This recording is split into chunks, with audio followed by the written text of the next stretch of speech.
Last summer, I undertook a 30-day cycling challenge. In essence, this involved me riding my bike approximately 25 kilometres every day for 30 days in a row. It was actually great fun. It raised my general fitness and also reset my mental attitude towards cycling. I would certainly recommend trying it to anyone. Now, although 25 kilometres for 30 days is not a massive effort in the grand scheme of things, one thing I kind of overlooked was my recovery. About 10 days into the challenge, I found myself struggling to recover sufficiently from the previous day's ride to be able to go out and do that day's ride. Since I was unable to have more than 20 hours rest between rides, I ended up doing things like shortening them or looking for easier routes. I managed to get through it and complete the challenge, but I certainly felt it at times.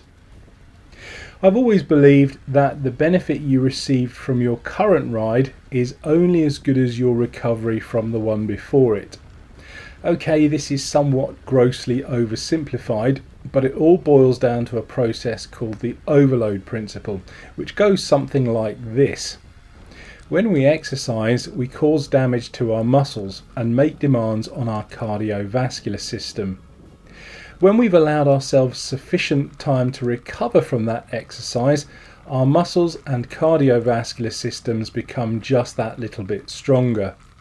This is basically how we're able to improve our fitness over time. By contrast, if you go out and hammer it on day one and then go out for another hard ride on day two, you aren't really improving your fitness. Controversial, I know, but what you're most likely to be doing is simply more damage to your muscles and increasing the demand on your already strained cardiovascular system. Continue like this for an extended period of time and you'll end up in a state of fatigue and overtraining. This is one of the reasons why even professional cyclists will have a couple of rest days during grand tours. They don't do it for fun, it's actually for sound physiological reasons.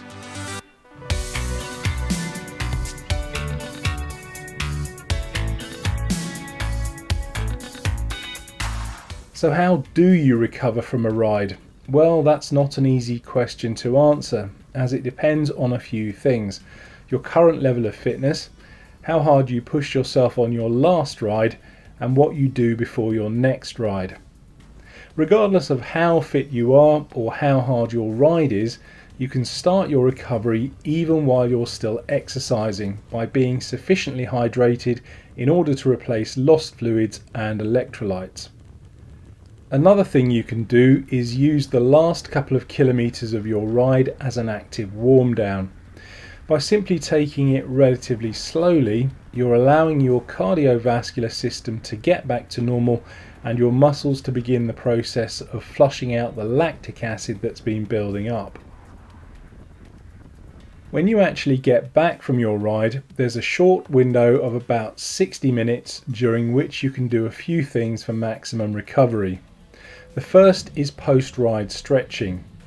This is a very quick and simple way to stretch the muscles and flush out any remaining lactic acid that may continue to cause damage. During this time, you should also consider having a protein-rich snack such as eggs, cottage cheese, quinoa, or even a commercially produced protein bar or shake. This is because proteins are the body's natural building blocks and necessary for the repair of any damaged tissue. Now, the pros do a couple of things here that might be a little beyond us mere mortals. The first is take an ice bath.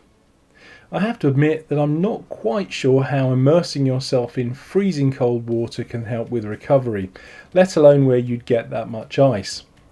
Either way, it doesn't sound like fun or even that practical, so I'm simply going to mention it and move swiftly on. Next is massage. Every pro team has at least one full-time masseur, and riders will each receive a session after every stage. Again, this will help flush out the last remaining lactic acid, and it also has the benefit of easing sore muscles.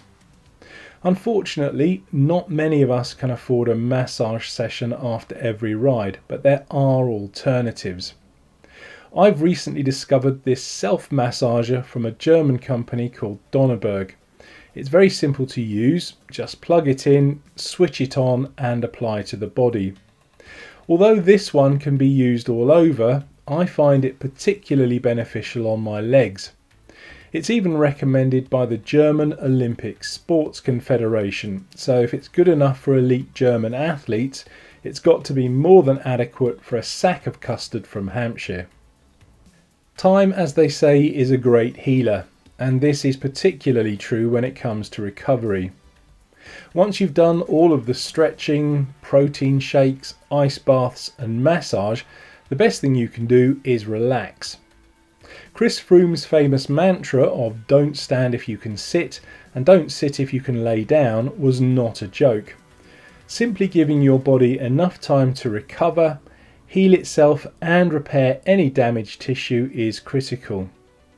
Generally speaking, we need around 24 and 48 hours between rides to allow this to happen, and most of this will take place while we're in bed, so a good 7 or 8 hours of sleep will work wonders. Of course, it's entirely possible to do all of this and still feel tired, so it's very important to listen to your body. If you still have heavy legs 2 days after a ride, it could be a sign that you're still in need of further rest, in which case I would suggest either taking another day off the bike or at least doing a shorter active recovery ride. Active recovery rides should feel fairly easy. You'll be using very light gears, spinning freely, and your heart rate should not really go above 70% of your max. The whole point of a recovery ride is to get the muscles and cardiovascular system working just enough to increase the flow of nutrients and oxygen, but not so hard that it starts placing heavy demands on the body all over again. So there we go, that's the lowdown on rest and recovery. Thanks for watching.